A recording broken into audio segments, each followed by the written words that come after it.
Moi, on a même du mal à comprendre parfois pourquoi est-ce qu'il tient autant à ces titres-là et tout. On l'avait vu effondrer aussi, mais cette fois dans le sens inverse, pour une coupe d'Arabie Saoudite, mais même pas la première coupe nationale, une coupe, parce qu'il y a plusieurs coupes là-bas.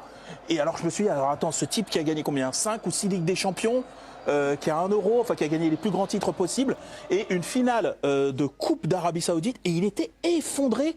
Donc voilà, c'est aussi peut-être sans doute ça qui fait que le type trouve la force de se lever tous les matins, s'entraîner, s'astreindre à cette hygiène de vie qui est complètement Il faut vraiment folle. se rendre compte, il faut vraiment rendre compte d'une chose, c'est l'importance de Cristiano Ronaldo au Portugal. Non, mais c'est quelque chose que vous ne pouvez pas imaginer, ça n'existe pas chez nous, d'avoir comme ça un joueur qu'on amène, qu'on porte si haut. Il est présent partout au Portugal, partout. Il y a surtout, il a longtemps été dans le désespoir de gagner quelque chose avec son pays. Le premier truc qu'il gagne, il a 31 ou 32 ans. Ouais, c'est l'Euro 2016 et en plus il est sur le banc. Et la joie de ce soir, je trouve, elle ressemble beaucoup à celle qu'il avait montrée. Il s'était blessé. Il s'était blessé, il avait suivi ça. Il était tellement dans un état tel de tension en fait sur le banc, plus que quand il est sur le terrain finalement. Et là, c'est un peu pareil ce soir, qu'à la fin, l'émotion qu'il vit, elle est d'autant plus forte. Ludo, tiens, Jo vous donne la parole. Très aimable à lui. Qu'est-ce que ça vous inspire? Non, mais on en discutait tout à l'heure. C'est surprenant ces images parce qu'au final, évidemment que c'est émouvant quand on voit ça.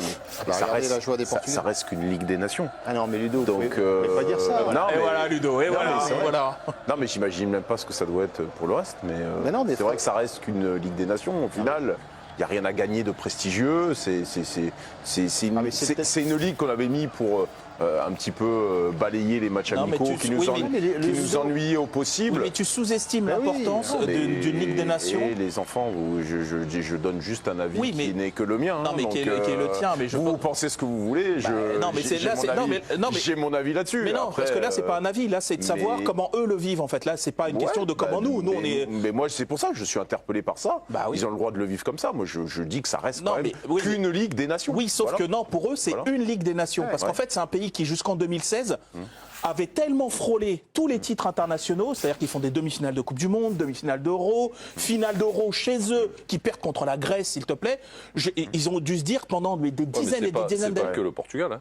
À chaque fois qu'un pays gagne la Ligue des Nations, je trouve que tous les joueurs sont vraiment très très heureux. Non mais ça je suis d'accord. Que ce soit l'Espagne, le Portugal, la France, à chaque fois on a ressenti une vraie joie. Je pense que leur joie elle est encore supérieure à celle que l'équipe de France avait connue c'était qu'en 2021 avec Karim Benzema.